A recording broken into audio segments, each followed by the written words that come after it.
우리 어리석은 중생은 대종사님이 그러셨습니다. 당신도 어리석은 중생이라고 이렇게 표현하셨거든요. 겸손하시죠. 우리 함께 해보자. 채받아서 이론상처럼 이론상을 기점을 삼고 기준을 삼아서 가르쳐 주신 대로 우리는 신앙하고 수행하고 그리고 진지한 물음과 함께 마음속에 두고 실천 궁행해야겠습니다.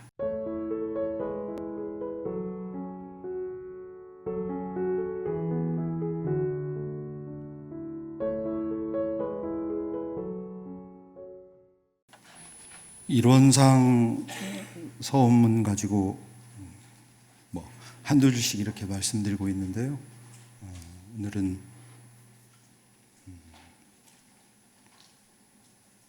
무상으로 보면 우주의 성주 괴공과 만물의 생로병사와 사생의 심신작용을 따라 그런 말씀을 좀 드리겠습니다. 무상으로 보면 우주는 성주괴공한다. 만들고 머물고 무너지고 없어진다. 얼마 전에 어떤 교도님께서 이스탄불 다녀오셨다고 하시더라고요. 거기 우리가 가서 보는 유물 유적은 다 뭐죠? 유명 관광지에 있는 것들은 다 뭐죠? 만들고 머물고 무너지고 없어지는 과정을 보는 거죠.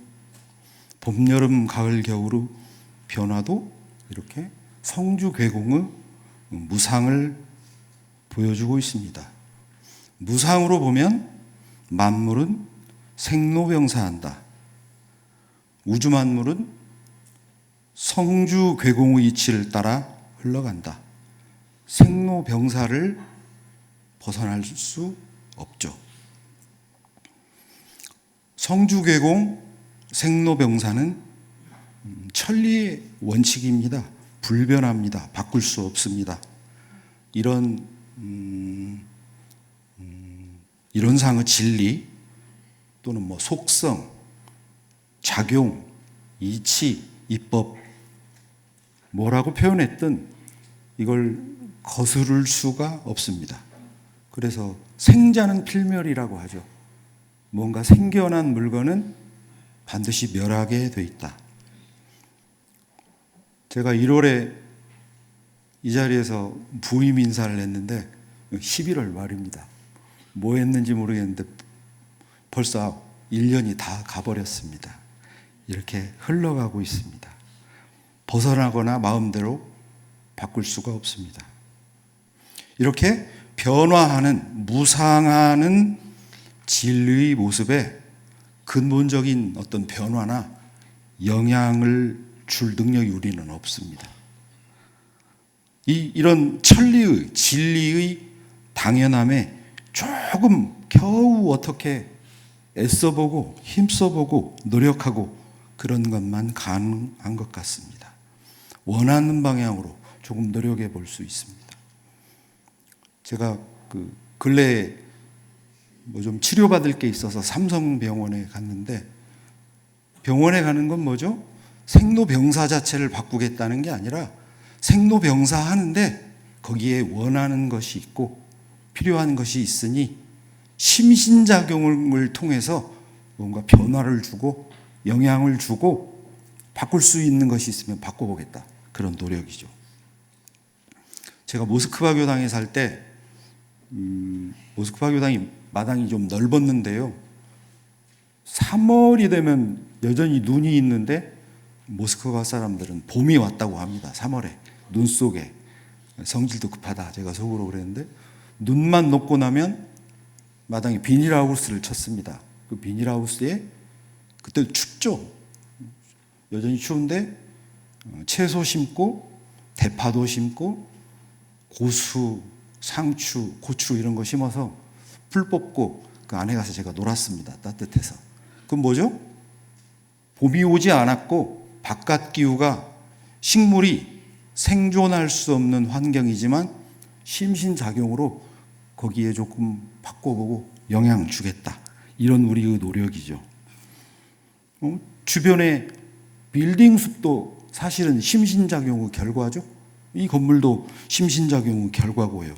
요즘에 AI라는 것도 심신작용을 통해서 우리가 조금 영향을 발휘해보자.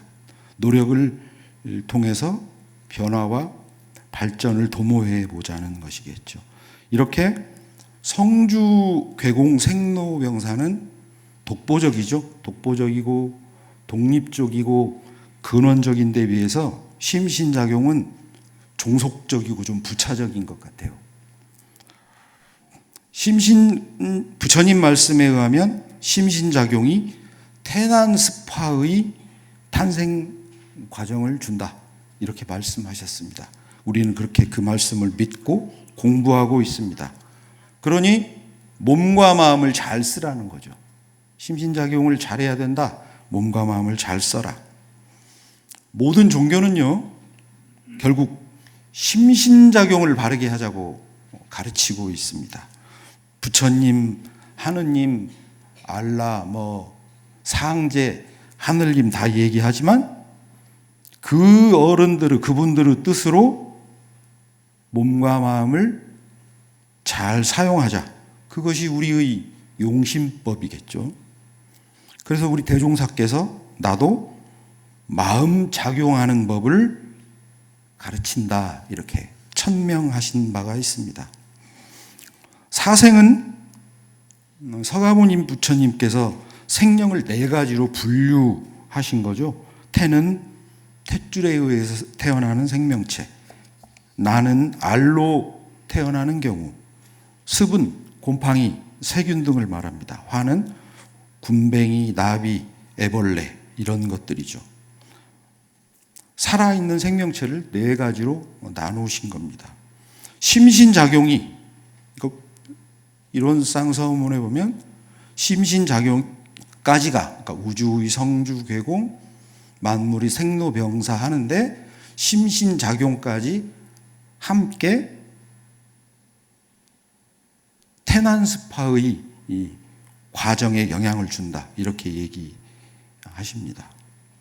우리가 그래서 부처님 말씀에 따르면 천상, 인간, 수라, 악귀, 축생, 지옥 이렇게 육도를 내왕한다고 하셨죠. 과거에 지은 것이 그러니까 지금이죠. 너는 왜 이렇게 생겼냐? 그러면 이제 이렇게 생길 짓을 해서 이렇게 생긴 거죠. 안경은 왜 썼냐? 안경 쓸만한 일을 했으니까 안경 썼을 거다. 법복은 왜 입었냐? 법복을 입을 만한 작용을 했고, 그래서 입고 지금의 이 모습이 미래를 또다시 만들어 간다. 가만히 있어서 진급하거나 간급하지 않고요. 그래서 심신작용을 잘해서 우리가 신앙하고 수행하자 이렇게 다짐하고 있는 거죠. 성주괴공 생로병사는 몰라도 심신작용을 좀 어떻게 해볼 수 있겠다. 심신작용은 어떻게 해볼 수 있겠다. 의지와 노력으로 바꾸어 나갈 수 있다. 진급, 강급, 부처와 중생, 행복과 불행이 확정된 인간은 없죠. 은혜와 해독은 심신작용으로 만들어 갈 수 있습니다.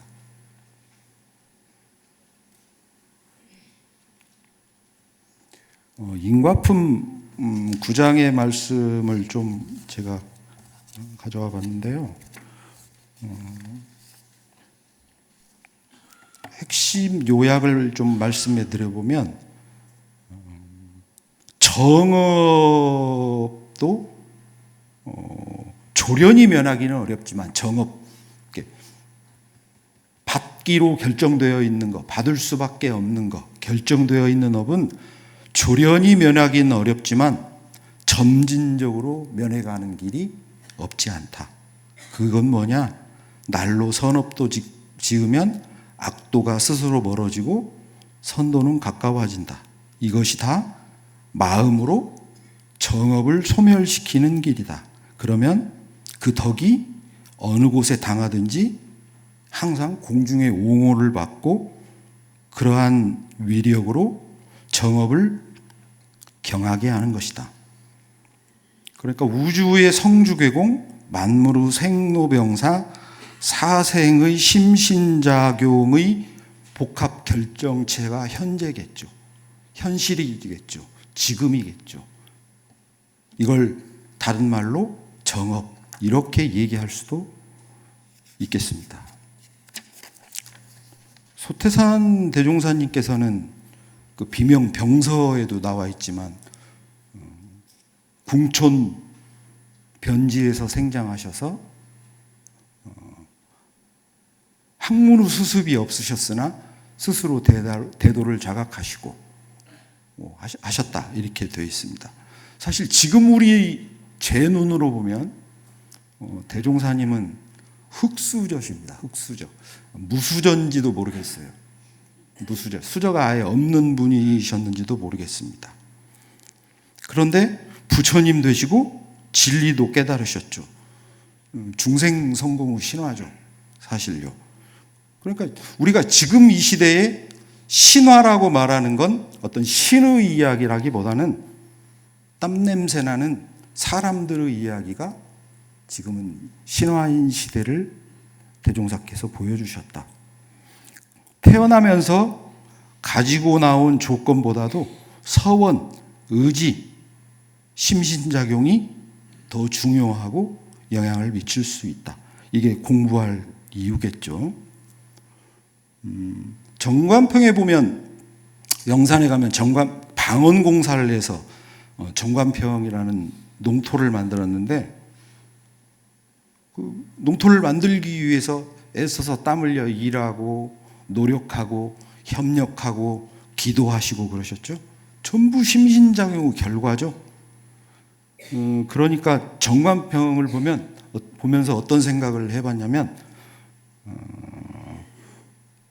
심신작용하는 법을 우리들에게 실제로 보여주신 거다. 말하자면 아파트 분양하기 전에 모델하우스처럼 어렵고 힘든 일에, 환경에, 조건에 노력하고 힘쓰면 그것이 은혜가 된다.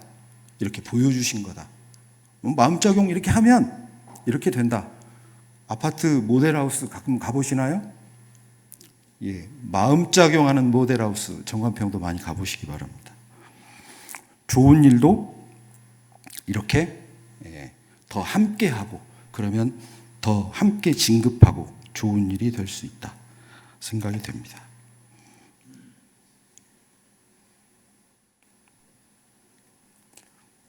그래서 심신작용을 따라서 육도로 변화를 하는데 은생어에 혹은 은생어해로 혹은 해생어은으로 이렇게 되어 있습니다. 은생어해, 해로움에서 은혜가 생긴다. 그죠? 해로움에서 은혜가 생긴다? 해로움인데, 지금은 해독인데, 원망인데, 궁핍인데, 좋지 못한 일인데, 거기에서 은혜가 생길 수 있다. 어떻게? 심신작용을 따라서. 그렇죠? 우리 대한민국의 역사를 한번 생각해 보면요. 식민지배 받고요. 6.25 전쟁하고요. 그리고 제가 어디서 들으니까 그 경제 개발 계획 세우고 여기 계신 어른들을 땀 흘려 일하시고 60년대, 70년대 이제 그러던 시절에 이 계획이 성공하면 우리도 필리핀처럼 잘 살 수 있다. 그때 그런 구호 있었다고 합니다. 필리핀은 지금 우리하고 여러 면에서 비교할 수 있는 나라가 못 되는 것 같습니다. 그 정도 어려움에서 열심히 공부하고 우리들이, 국민들이, 선배들이 심신작용 잘해서 그렇게 안 좋은 토대에서도 은혜를 만들어 갔다. 그 은혜의 결과가 뭐다? 그래도 이만큼 민주화와 산업화를 동시에 이룬 나라도 드물다. 이게 세계가 우리를 평가하는 일이죠. 은혜를 만들어가는 씀씀이가 필요하다. 심신작용이 이렇게 지대한 영향을 준다입니다. 제가 4년 모시고 살았던 우리 좌산 상사님은 젊은 시절에 그 고행을 많이 하셔가지고 간이 상하셨어요. 간경화가 있으세요. 그런데 이제 나중에 당뇨도 얻으셨거든요. 근데 이제 의사들이 와서 하는 얘기가 간은 잘 먹고 쉬라고 합니다. 근데 당뇨는 조금만 먹고 운동하고 일하라고 합니다. 그러니까 한 분은 운동하셔야 된다 그러고 한 분은 쉬라 그럽니다. 한 분은 조금만 먹으라 그러고 한 분은 잘 먹으라 그럽니다. 어떻게 해야 되죠? 네? 조금만 먹어요? 그럼 간이 영양분을 공급받지 못하는데요. 그 전에 그 한겨레 신문, 오래전에 한겨레 신문에 인터뷰할 때 이 기자가 이렇게 썼던데 그 두 가지 사이에서 중도줄을 탄 그 선현의 지혜가 보인다 이런 얘기를 했거든요. 무슨 말씀이냐면요. 그 이제 더 드시는 법도 없고요. 덜 드시는 법도 없고요. 운동하기로 한 시간에는 비가 오나 눈이 오나 하시고요. 그 스케줄이 딱 있어서 약 드시고 운동하고 식사하고 일하고 요 계획이 당신이 딱 있는데 그걸 어기시는 적이 한 번도 없어요. 그냥 잣대입니다. 잣대. 뭐 이게 시간이 되면 잠용종이 울듯이 자동으로 이렇게 움직이는 분이거든요. 여름이었는데 한 번은 나무 밑에서 작업을 했습니다. 더우니까 저희는 아이스크림을 사와가지고 이제 간식으로 이렇게 하나씩 먹었죠. 근데 의뢰 안 드시니까, 그리고 당 때문에 안 드시고 그런 것 자체를 드시지를 않으니까 드셔보라는 말씀도 권하지도 않고 저희들끼리 까서 먹었어요. 원래 안 드시니까 안 드시는 분들한테 드실래요 해봐야 야속하기만 하죠. 그랬더니 야, 이 녀석들아 그런다고 나보고 먹어보라 소리도 안 하고 먹냐. 그래서 드실래요? 제가 이렇게 하나 드시죠 그랬더니 안 먹어. 절대 안 드십니다. 뭐가 맛있다고 더 드신다? 그런 거 없습니다. 그러니까 그 기자는 중도 지혜라고 했는데 심신작용으로 그 둘 사이를 지혜롭게 헤쳐나오는 거죠. 오히려 그 건강함을 챙기는 것이 공부하는 표준처럼 유무념을 절대적으로 하는 그런 지혜와 마음이 있으신 거죠. 우리는 각종 재난도 당하고요. 청천벽력 같은 사고 난리도 겪습니다. 건강도 재산도 위태로운 경우도 당하죠. 그런데 원망할 일을 당하더라도 은혜의 소종례를 발견하라 하셨거든요. 원망할 일이 있죠. 원망스러울 때 있어요. 저도 그럴 때 있더라고요. 그렇지만 그럴수록 감사와 은혜를 찾아야 은생어해가 되겠다. 그래야 해독에서 은혜가 나온다. 역설적이지만 원망스럽거든 오히려 감사할 길을 찾아라. 그게 진급이고 은혜가 나오는 길이다. 이분 얘기도 상사님께서 가끔 하시는 이야기인데 미쓰비시 사장은 그랬다 그럽니다. 당신은 성공의 비결은 뭐냐? 첫 번째는 가난했던 거고, 두 번째는 배우지 못한 거고, 세 번째는 건강하지 못한 거다. 그것이 나의 성공의 비결이다. 너무 아이러니죠? 그렇게 해독이 많은 가운데에서도 어떻게 심신작용으로 은혜를 생산하기에 노력했다는 말씀이 되겠죠. 그 다음 이제 해생어은인데요. 은혜로운 일에서 은혜였는데 은혜의 덩어리인데 그 은혜로움을 모르고 오히려 그것이 해로움이 되어버렸다. 제가 2000년도, 2001, 2002 월드컵 할 때까지 그 흑석동에 지금 서울회관 짓기 전에 거기 근무했었는데 그때가 교무 뭐 2, 3년 차 되던 때였습니다. 그때는 지금보다 훨씬 날씬하고 얼굴도 이렇게 잘 쪽해서 좀 젊고 멋있었을 때였는데 어느 날 선배들하고 신촌에 놀러를 갔는데 저쪽 여름이었어요. 무더운 여름이었는데 빙수를 사주겠대요. 그 서울교구에 근무하는 교무님들이. 그 빙수집을 갔더니요, 줄이 길어요. 아니 왜 빙수집 많은데 뭐 이렇게 줄 서서 먹어야 되냐 그랬더니 이 집이 요즘 힙한 집이다, 대박 터졌다 그래요. 그래서 제가 얘기를 들어보고 나중에 이렇게 저렇게 자료를 찾아보니까 20대 명문대생인데 모르겠습니다. 혹시 뭐 그 근방에 다니는 학생이었는지 모르겠는데 아이라고 하는 약칭으로 제가 그냥 상호명을 거론하기 그래서 아이라고 해보겠습니다. 아이라는 빙수 체인점을 열었대요. 근데 그것도 주식을 어떻게 투자를 잘해서 지혜가 있었던 사람인가 보죠.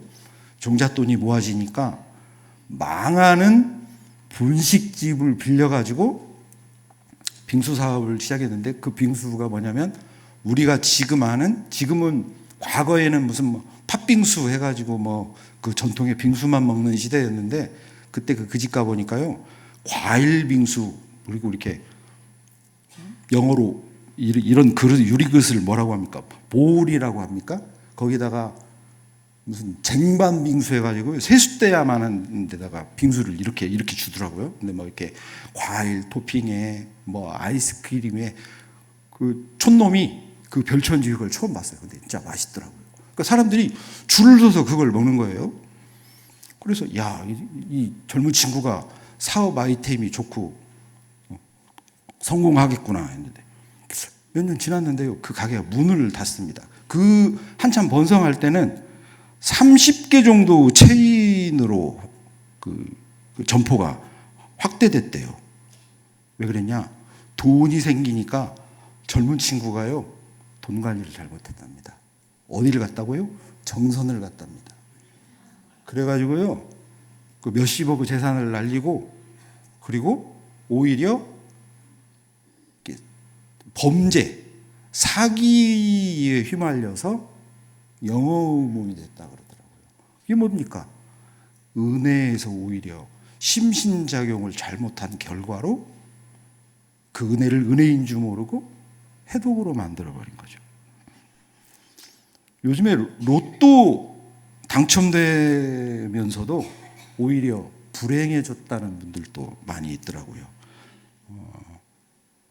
풍요가 사치와 부도덕을 오히려 만들어버리기도 하고요.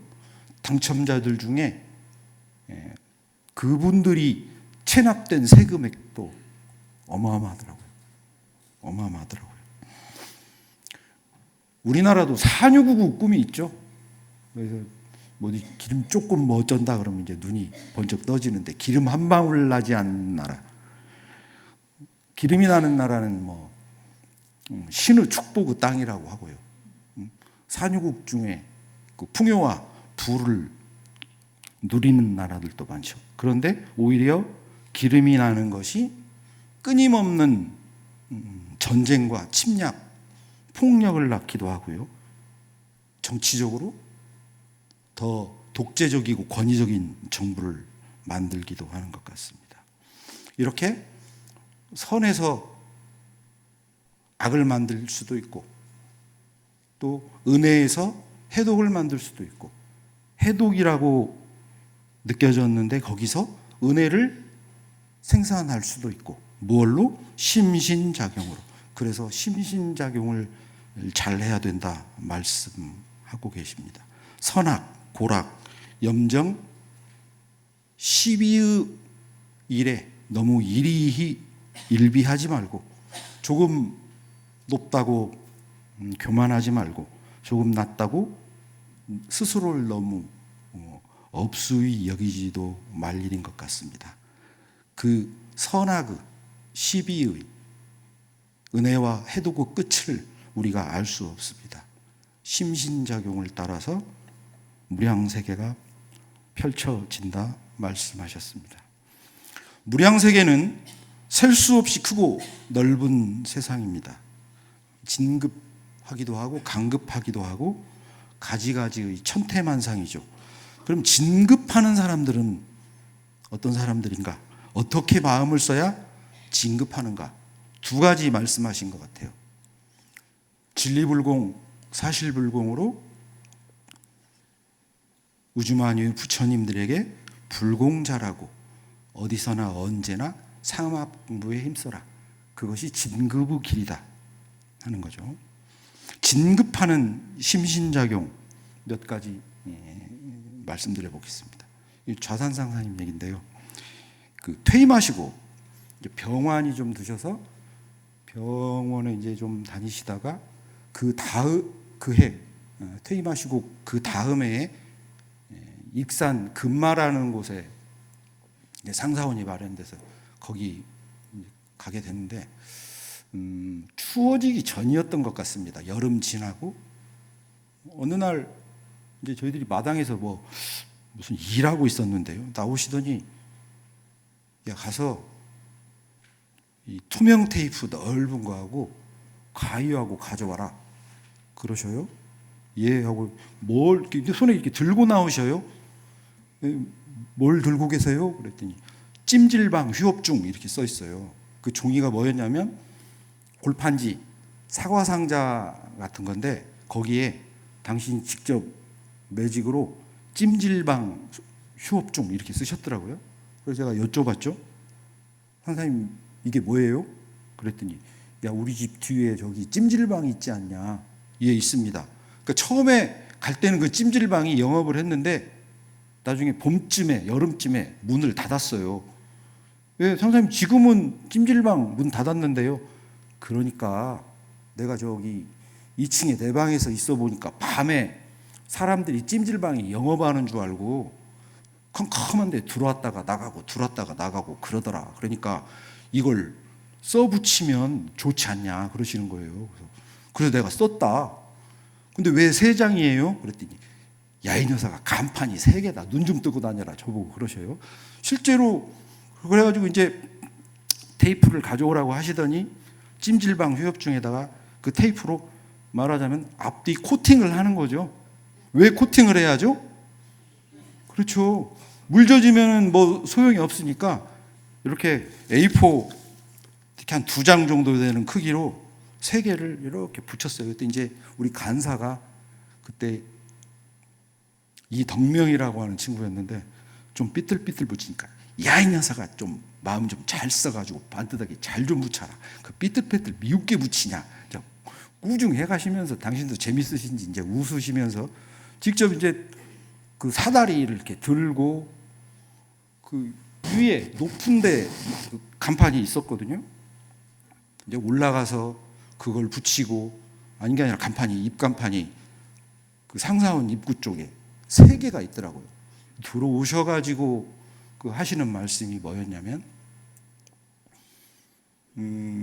우리가 공부하고 사는 것이 복직후 그 복에 의해서 진급하자는 것인데 대종사께서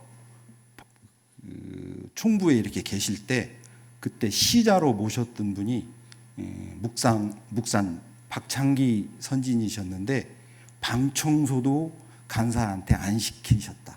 직접 방 청소하시고 걸레질 하셨다. 왜 그러냐? 열애도 당신 복은 당신 진급은 당신 심신작용으로 스스로 장만하시려고 한 거다. 그러니 우리가 열심히 노력하고 땀 흘려서 진급하고 복 짓는 일에 힘써야 된다. 저 별것 아니지만 찜질방 휴업중 써붙여 놓으면 뭐 볼 수도 있고 못 볼 수도 있겠지만 들어오다가 어떤 사람들이 그거 보고 찜질방 문 닫았네 그렇게 알 거 아니냐. 그럼 시간 이제 상사님 표현으로 하면 시간 닳고 품 닳고 애쓰고 하는 거 덜 할 수 있고 거기에 우리가 힘 미쳐 줬으면 일하고 복짓고 진급하고 얼마나 좋은 일이냐? 앞으로 마음들 그렇게 써라. 이렇게 제가 받들었습니다. 그때 그 생생해가지고 오늘 진급하는 일에 이 말씀을 드렸습니다. 작은 일에 순간순간에도 마음 씀씀이 하나라도 진급 간급이 좌우되죠. 지난번에 YBM에 교도 정기 훈련을 갔는데 거기서 제가 재밌었던 게요. 다 재밌었지만 이게 특별히 기억에 남았습니다. 유무념을 서로 적어가지고 이제 이렇게 돌아서 다른 분들의 유무념 조항을 이렇게 보고 요 조목 괜찮다 하는 데다 이렇게 스티커를 붙여주는 거였는데 어느 한 교도님의 유무념이 뭐였냐면요. 운전 중에 욕하지 않기 이런 거 있었습니다. 그러니까 서로들 공감하셨는지 되게 재밌게 웃었거든요. 근데 말씀도 되게 재밌게 하시고 웃으면서 들었는데 저도 운전하면서 가끔 어이씨 이렇게 튀어나오거든요. 그런 말씀 가운데 또 우리 현산 박진국님께서 피드백을 하시는데 그런 때는 선행을 쓸 선한 마음을 베풀 기회다. 우리 이렇게 생각하면 좋겠다. 그래서 얼마나 저 사람이 바쁘면 저랬겠냐. 그러니까 그런 마음으로 공부하고 살면 좋겠다. 이렇게 하시더라고요. 근데 그 뒤에 현사님 말씀도 제가 마음에 되게 새겨졌어요. 나중에 찬타원님 보고 제가 그 부인이신 그 얘기를 했거든요. 훈련 갔다 와서 현사님이 그런 말씀 하시대요.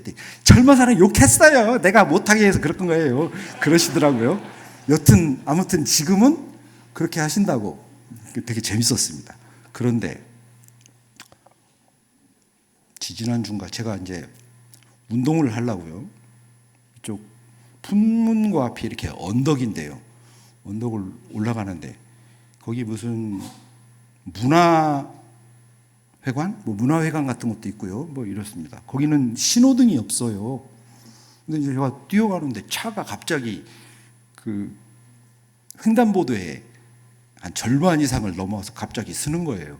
제가 이렇게 딱 쳐다보고 순간적으로 우씨 이렇게 올라왔죠. 하다가 현사님 얼굴이 떠올랐어요. 다시. 그래서 이렇게 우씨 하다가 웃으면서 이렇게 뛰어왔습니다.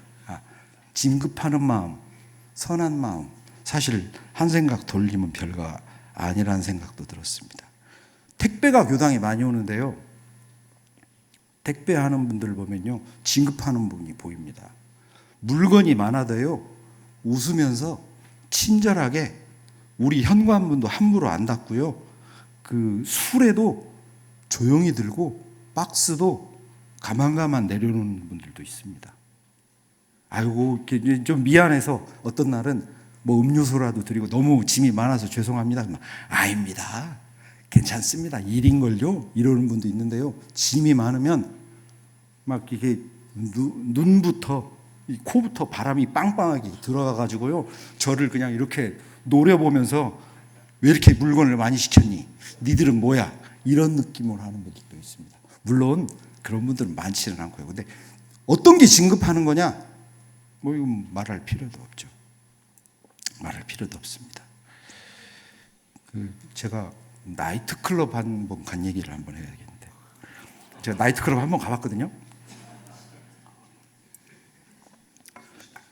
예? 예, 뭐 출세까지는 아니고 하여튼 가봤습니다. 출세하시려면 오늘 가시면 됩니다. 그러면 영산선학대 다닐 때인데 그 졸업여행을 가게 됐습니다. 졸업여행을 갔는데 그때 학년이 10명 미만이었는데 뭐 이렇게 여행을 하고 저녁에 그 우리 학년 중에 수보리에 해당하는 어떤 동지가 나이트클럽을 안 가봤는지 가보자 그러는 거예요. 근데 저는 가기가 싫었어요. 왜 가기가 싫었냐면 저는 가무에는 소질이 없거든요. 그리고 제가 보니까 거기 있는 사람 중에 놀 줄 아는 사람이 한 명도 없어요. 근데 안 가본 거라 가보자고 하는 거예요. 극구 반대를 했죠.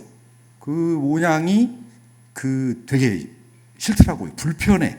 가서 뭘 해야 될지도 모르고, 물론 이제 좀 놀 줄이라도 알면 가서 놀 텐데 그 잼뱅이라고 합니까? 잼뱅이처럼 그냥 앉아있다 와야 될 텐데 술을 먹을 줄 아는 것도 아니고요. 나이트클럽 갔다고 그러니까 술 생각하신 모양인데 전혀 그렇지 않습니다. 근데 이제 함께 갔으니까 토의를 했을 거 아니에요? 가자는 의견이 많아요. 저는 대단히 매우 몹시 아주 굉장히 불만이 많았죠. 그런데 이제 그 지도교무님도 그래 한 번쯤 가봐라고 갔어요. 갔는데 저는 역시나 그냥 의자에 앉아가지고 그래 한번 놀 테면 놀아봐라. 니들 내가 보기에 못 놀게 생겼는데 뭐 이런 데를 오자고 그냥 구경이나 하고 숙소에서 맛있는 거나 먹고 놀지 뭐 이런 데 와서 이렇게 사람 불편하게 하냐. 속으로 교만하고 그 오만한 마음으로 대중들을 이렇게 쳐다보고 있었어요. 그랬더니 저희 동창 중에 하나 제가 존경하는 교무가 하나 있습니다. 아주 서원, 신심, 공부, 지혜, 원만 모든 면에서 월등한 친구인데요. 수의단원도 됐습니다. 그래서 제가 존경하는 교무입니다. 이제 형인데 나이가 많은 형인데 그 형이 거기를 놀러 가자고 한 그 동지를 이끌고 나가서 춤을 추는데 막춤도 제가 그런 막춤을 본 적이 없어요. 부끄럽지도 않는데 저는 부끄러워서 도저히 못 쳐다보겠어요. 근데 뭐가 재밌는지 그 가자고 했던 그 사람을 마주보고 춤을 추는데 이렇게 조명이 반짝이는데 처음엔 도저히 견디기가 힘들더라고요. 그래서 이제 조금 있다가 잠깐 흘렀는데 저 형은 왜 춤을 추는 거지 제가 생각해 본 거예요. 나이트클럽이 좋아서 때를 만나서 내가 진짜 오고 싶었는데 출가해가지고 한 번도 못 온 걸 오늘 왔으니까 분풀을 해야지. 그런 마음이면 제가 존경하는 분이라고 안 하겠죠. 왜 했을까요? 그 동지가 원하는 바가 있고 그 동지가 안 가봤겠죠. 안 가봐서 궁금해하고 그러니 기꺼이 불쏘시개가 돼서 내가 던져서 나 없이 상 없이 저 동지를 기쁘게 해줘야지 이런 마음이더라고요. 그렇진 않고는 그럴 리가 없는 거예요. 그래서 처음엔 그 사람들을 보면서 되게 부끄러웠는데 나중에 제가 그 생각이 들으니까 제가 부끄럽더라고요. 네가 뭔데 그렇게 오만하고 거만하고 교만한 생각으로 마치 너의 체면이 자존심이 네가 느끼는 그 세상이 전부인 것냥 그러고 보냐. 그때부터 제가 그 교무를 존경합니다. 지금도 되게 존경합니다. 긴급하는 심신작용이죠. 마음을 그렇게 쓰는 거죠. 나 없이 상 없이 자존심도 없이 그렇게 하는 일입니다. 그래서 수의단원도 됐습니다. 자, 한바탕 즐겁게 노는 학생들 음료수 홀짝 마시더니 야 잘 놀았다 야야 아우 야 가자 빨리 아유 집에 가서 사건 반장 보자. 자, 쓰레기는 그대로 두고선 우르르 나갑니다. 이번에는 또 성인 남성 3명 등장. 하하, 커피 한 잔씩 뽑아 들고 자리로 와서 모바일 게임 300명. 자, 역시나 다 마신 커피잔은 니들이 치워 그대로 슝. 잠시 뒤 새 여성 등장. 이번엔 또 뭘 버리려고? 야, 이거 우리가 치워주자. 아우 지저분해. 자, 행동 캐시. 쓰레기도 차곡차곡 버리고 더러워진 테이블 쓰딱 뭐 닦기도 하고 바닥까지 꼼꼼히 쓱싹쓱싹 깨끗하니 기분 좋아졌어. 깔깔깔깔깔깔 장난치면서 신나는 청소 타임이 끝나고 곧바로 열공 모드. 아우, 네 집 딸들인지 진짜 잘 키우셨다. 하나 더 보겠습니다. 춤까지 춥니다. 남이 버린 거 청소하면서요. 춤추면서 놀이로 만들어 버립니다.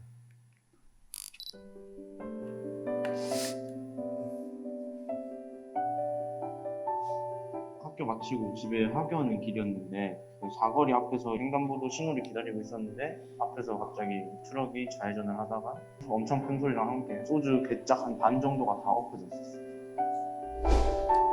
놀라시기에는 아직 이릅니다. 발견하자마자 트럭 몰고 가시던 아저씨가 갓길에 차를 대시고 아저씨가 막 모비 같은 걸 입고 헐레벌떡 뛰쳐나오셔서 그냥 저도 바로 우산 접고 그냥 뛰쳐나가서 도와드렸는데 친구들 2명이랑 같이 이렇게 셋이서 도와드리고 있다가 다른 방향으로 하교를 하고 있던 학생들도 몇 명 같이 와서 저희 학교 학생 9명이서 같이 도와드렸습니다.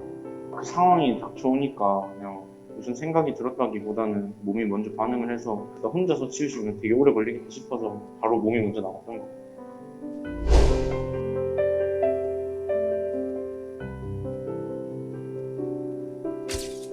아저씨 한 분이랑 거기 알바생 누나였나 나오셔가지고 팝이랑 빗자루 이런 거 빌려주시고 하신 게 되게 고마웠어요. 학생들이 이제 손으로 줍는 것 같은 거예요. 그래서 이제 청소 도구 가지고 따줘야겠다는 생각 먼저 하고 갔는데 이제 애들이 손으로 주우면서 피를 흘리고 있어서 좀 마음이 아팠어요. 애들이 좋은 일 해서 표창장 받고 하는 거 보니까 되게 잘 됐다 이런 생각했어요.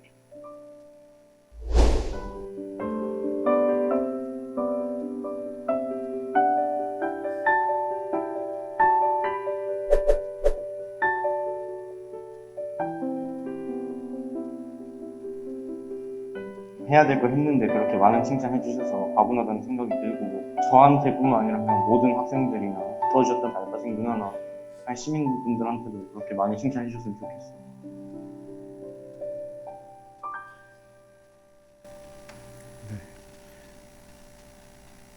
우리 청소년들이 그래도 건강하고 희망입니다.